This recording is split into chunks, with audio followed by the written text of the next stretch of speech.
How the fuck's it going, everyone? Back today with another video. Hope yous are doing well.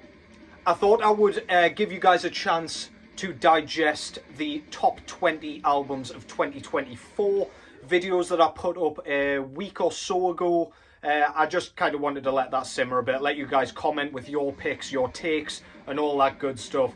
I completely lost track of all the comments, by the way, so if I didn't reply, I do apologise. There were so many, I just couldn't keep up with them at all. But yeah, finished work now for a week or so, maybe slightly over a week. So I figured I would come back and show some records that have been coming in. Didn't want to lose track of what I have shown and what I haven't, so I thought I would just jump on with a quick collection update. If you follow me over on Instagram, you will have seen a few of these for sure, but I just like to talk about them verbally as well and show off the packaging a bit more. So yeah, without further ado, just gonna get straight into this. What's going on in the background, first of all, is a CD that just came in this week. This is the Spawn of Satan with their entire discographical collection compilation. I believe this came out in 2021 originally. This is, if you're not familiar, death metal based out of Cleveland, Ohio. I discovered this band through J-Dog's channel. He wears his love for this band very much on his sleeve. When I checked this out, I very much saw why.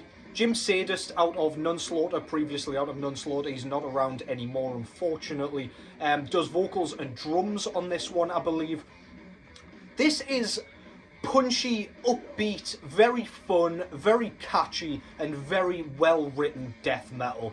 Pretty straightforward approach, I would argue. If you do like bands like Nunslaughter, I would recommend this. It's not like blistering all the way through. There's quite a lot of kind of thrashy sections.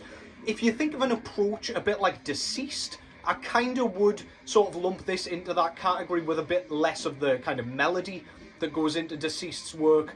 Yeah, this is really, really good, really fun. You can hear all the lyrics, and they are so well done. Quite funny at times, but yeah, very, very cool at the same time. Despite it being a pretty straightforward approach to death metal, this has a really unique sound that I just love. This is a huge, like, 2-disc CD with a bunch of tracks on it. There's a few live tracks and things as well. But yeah, go and check that out if you haven't already. That's brilliant. That is the Spawn of Satan. Go and check that out for sure. Can't recommend it enough. And shout out J-Dog for the recommendation on that one. So, first up, I've gone with my second favourite album of 2024. I just wanted to talk a bit more about this one. So, on the t-shirt as well, this is Abhorration with their debut full-length album entitled Demonolatry, which came out this year. This band is based out of Norway, and it contains at least one member of Abhorration, which is an already established death metal band from Norway as well. So Abhorration, if you haven't checked them out, plays a more blackened style of death metal. I would say the very opening, I thought I was in for a war metal record, to be honest. It just hits you with this wall of noise that is very, very alike a kind of war metal album, or at least something a bit closer to that realm. Once you start getting into the nitty-gritty of this, though, it does kind of mellow out and become more of a sort of death thrash album, but with a blackened sort of tint. The vocals definitely have a kind of blackened approach. They're very harsh, very infernal sounding. They definitely have that kind of darkness about them. The drumming is, again, quite thrashy, but it's got a lot of really intricate sort of 16th note snare cracks, some really interesting bass kick work, and some awesome ride cymbal work that's just, again, it's quite subtle, but it's so well played. When you just hone in on the drumming, you can really, really start to see it coming through. This, all alongside that, has a real kind of garage sound to it that I just love. The riff writing's sensational. We go from those kind of thrashier, sort of Morbid Angel-esque, I guess, rhythms, to the sort of more mid-paced, more kind of groove-laden sections, a bit like Obliteration, where they'll just erupt out of nowhere with a tempo shift. Abhorration does that very, very well. It just works perfectly. Songwriting's exquisite, but this is ferocious stuff. If you like that kind of death metal style that is very unforgiving and barely lets up and lets you breathe, go and check this out. Absolutely fantastic. It was number 2 for a reason. And my God, on any other given year, aside from the next album that I'm about to show, if that one didn't come out, this could have been number 1 very, very easily. Front cover there. Love their logo. You can barely read shit, but it looks awesome anyway. It's very jagged, lots of kind of razor edges and things like that. Even like a little demon face in there. Fantastic.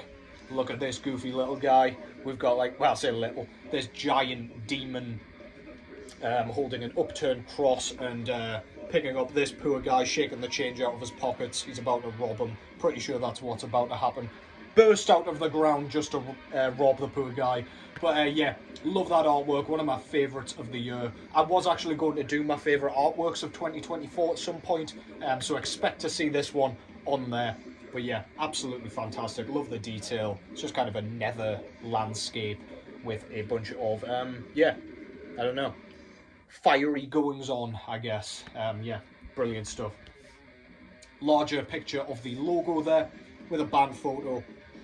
And the track listing, this came out through Invictus Productions, bunch of like sigils and things on each side as well. Plain black vinyl, so I'll not show you that, but we do get an insert with all the lyrics on.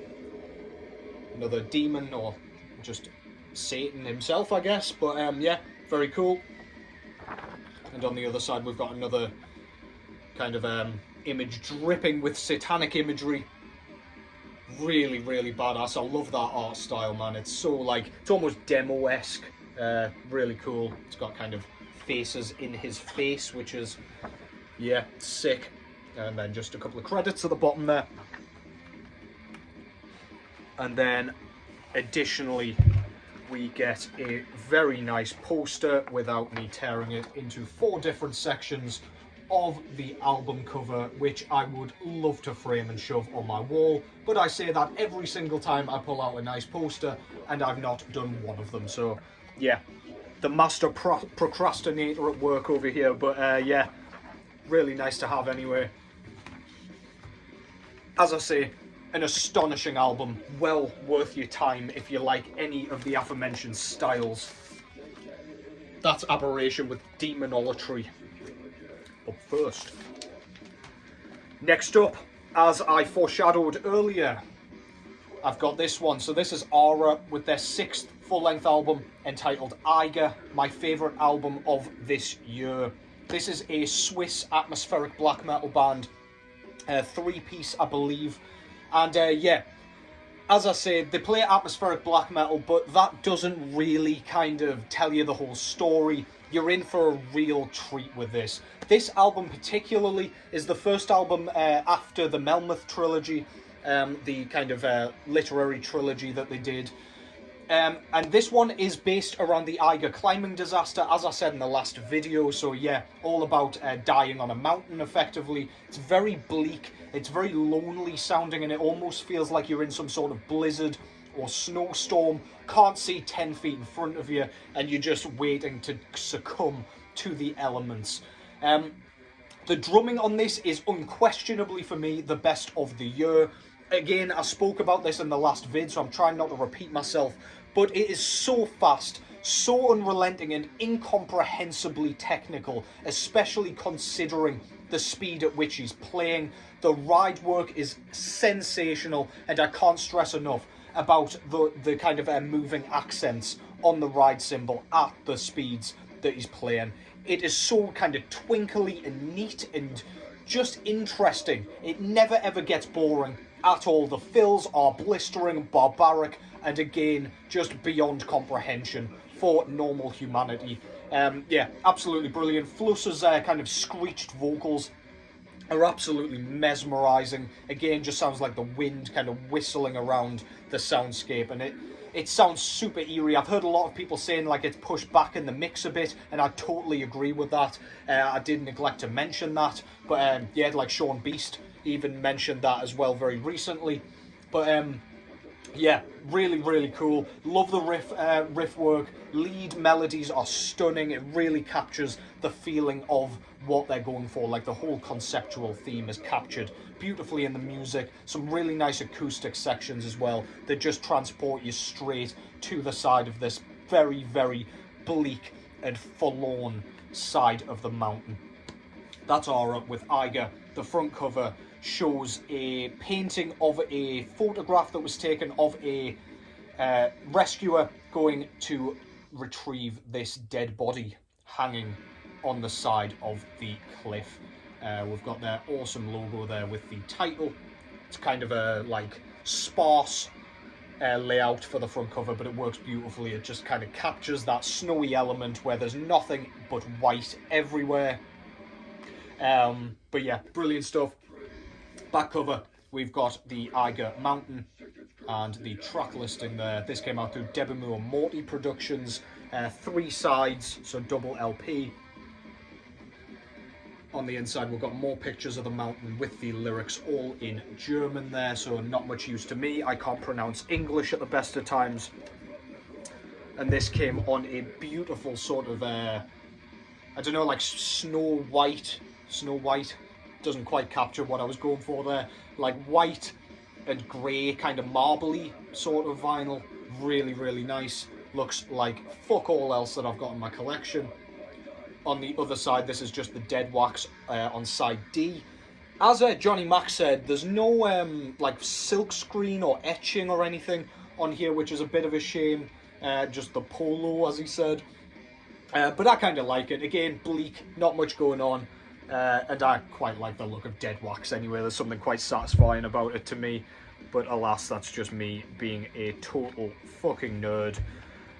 I don't think we get too much else in here, if I'm not mistaken. No, I think that's about everything. So yeah, that's absolutely epic. It's a masterpiece, and Aara just never seems to fall off. Despite having released 6 albums in 6 years, along with an EP in between all of that. So yeah, incredibly consistent, outrageous work ethic. Aara, one of my favourite bands, doing the damn thing, man. That's Eiger. Next up is an album I got in this week. I did mention this in my honourable mentions, and this perhaps would have made it onto my top 20 had it arrived. But yeah, this is Oxygen Destroyer. Let's get straight into this shit. With their 3rd full-length album entitled Guardian of the Universe. So if you couldn't tell by the album cover and indeed the band name, this is kind of Godzilla, kaiju-themed death thrash out of the US. And this is just wonderful. This is the type of music that when you feel a bit run down, you feel like you can't get enough coffee in your system, listen to this and it will rip your head off your goddamn shoulders.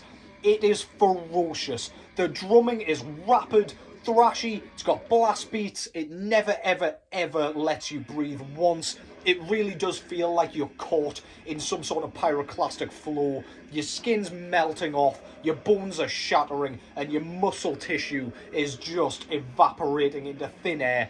The screeched vocals are inhuman, for want of a better word. They sound like one of these kind of kaiju monsters just screeching out of the abyss while you wait for it to come to destroy the city in which you are stood. The riffs are sensational, so catchy. The lyricism is infectious as hell. It just, the delivery of the vocals and kind of how, of the lyrics and the way in which each word is arranged is nothing short of like face scrunching. You're like, oh shit, man. Like, it really, really does capture every bit of the Armageddon that would be going on with giant monsters fighting each other in the middle of a city. It's absolutely fantastic. Go and check that out. This is their best work to date for me. It's their best kind of songwriting effort, because it's a band that doesn't really change their style anywhere in the album. They really do stick to one thing. They stick to their guns very much. And yeah, I guess sometimes that can become quite samey. Quite a short affair, so it doesn't get samey in that regard. It doesn't outstay its welcome. However, you need good songwriting to keep this style interesting, and they've fucking nailed it this time. That's Oxygen Destroyer. Great logo with the Godzilla eye in the O there. And on the front, we've got, is it Gamora? I don't know if I'm getting that right. I'm not particularly well versed in kaiju lore or anything like that, but it looks like it's fighting Mothra or some sort of horrible insectoid malformation stood in a desecrated city.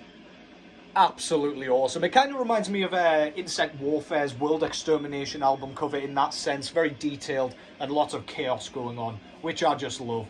Absolutely brilliant. Title down below here. On the back, we've got a up-close image of a dilapidated building there. This came out through Redefining Darkness Records, by the way. A few credits, and then we've got the track listing there. Very cool. I love that all the albums are like in the same layout. It's all green and black with this kind of bordering. I love when bands just kind of keep up a theme. Revenge being one of those bands which has a new album coming out next year. Keep your eyes peeled for that one.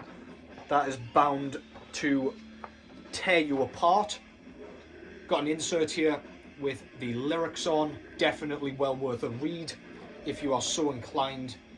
Band photo and credits down below there as well. Really nice inserts. Plain white on the other side, of course. Very cool.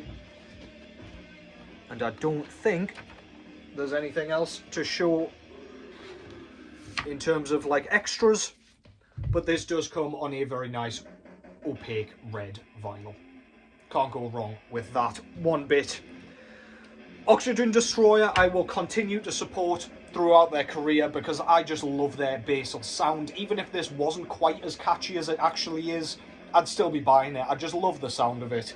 Everything they've done so far has been great, and I strongly recommend this new effort. That's Oxygen Destroyer with Guardian of the Universe.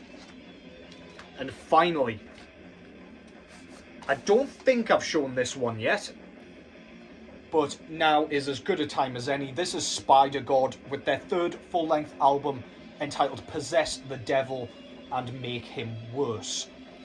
So if you're not familiar with Spider God, they are a hyper melodic black metal band, whatever that means, but when you listen to their like first few releases, you'll know what that means really.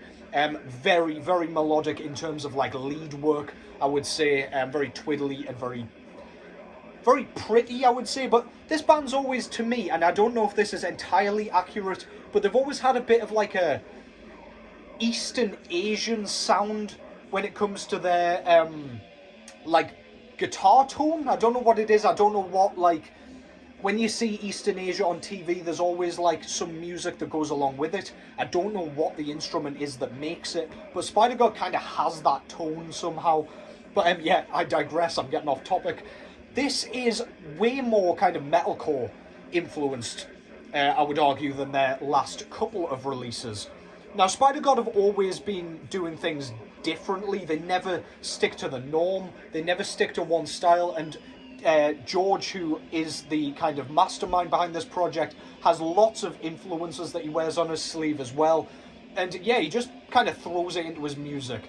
The theme here, I'm not super like enveloped in. I don't know what it is. The true crime thing isn't really doing it for me. I really like the kind of Elisa Lam thing that was done on Fly in the Trap. But yeah, I don't know. The theme and concept isn't like hooking me as much as I would love it to. I'd love like a Dyatlov Pass Incident one or something like that. But anyway, he can do whatever the fuck he wants. The music, on the other hand, is exceptional. The screeched vocals are still very much there, if you were worried about the metalcore description just before. But the metalcore kind of comes in with certain bits of like electronics and certain bits of like, I don't know, guitar work where it's quite screechy and it's quite dissonant as well. You'll know what I mean. I think it's the track To the Furnace, if I'm not mistaken, that really has that guitar tone. You'll know exactly what I mean. It's got like a breakdowny sort of feeling about it. But there is still definitely a lot of black metal on here. There's blast beats. There is that kind of basal sound with tremolo work where they use that for melody. And as I say, the vocals remain screeched across the board. I'm a little bit kind of apprehensive about the next release, depending on where he goes with this kind of style. However, I'm not upset about this at all. The songwriting is exceptional. The track Star Crusher blew my fucking balls off. Absolutely exceptional. And yeah, again, the songwriting's all catchy as hell and absolutely off the scale on this thing. Another great release. This came out through Repose Records, by the way. So yeah, I'll get into the aesthetics a little bit. Not sure I love the cover either. If I didn't know this was Spider God, I wouldn't be picking it up based on this. It's got a bit of a, like, Squid Game feel about it to me, but yeah, looks like a bloody helmet. And then we've got the title and the band name up top, ditching the Spider God logo, unfortunately, because that's one of the sickest logos in the game at the moment. Track listing there. We've got that same helmet with like a bullet hole in the back by the looks of it, with that same blood stain. It is quite a like artsy cover, I've got to say. Like, I appreciate the work that must have gone into it, but yeah, it's not my style typically. We've got a lyric sheet here, which is not very easy to follow, but I assume it's kind of written as like a novel. You're supposed to sort of get into it and immerse yourself in it. But I do like the blood smears all over it, bloody knife on there. We've got the credits down below, kind of what the story was and who came up with it, etc. It does come with an Obi strip as well. I got the Neon Shiver edition. There were 3 splatter variants of this. I think there was this one, a red splatter, and maybe a white splatter. I could have gotten that wrong though, or I don't know. Go and have a look, but this was limited to 100 copies. I got number 27. Really cool. And the Neon Shiver edition is this one. It's clear with light blue splatter. I do very much like the center labels there as well. Repose Records always doing a fantastic job with all of their releases, in my opinion. Yeah, this is comfortably my favourite kind of project on Repose Records. I do love Spider God, and everything they do is like really exciting to me. I'm just curious to see what is going to be next, and that is absolutely the case with their next release, whatever that ends up being as well. Just always interesting, always enigmatic, and always brilliant. Spider God, possess the devil and make him worse. And that concludes that. Hope you've enjoyed that. I'll be back probably before Christmas, admittedly, but I'll be doing a few videos over this time off that I've got, because I've got no excuse now. But yeah, I'll have another kind of collection update, or maybe even a few for you in the near future, and I may end up doing the album covers of 2024 also, if that is interesting to you. But yeah, that's it from me for today. Take care as always, and I will catch you in the next one.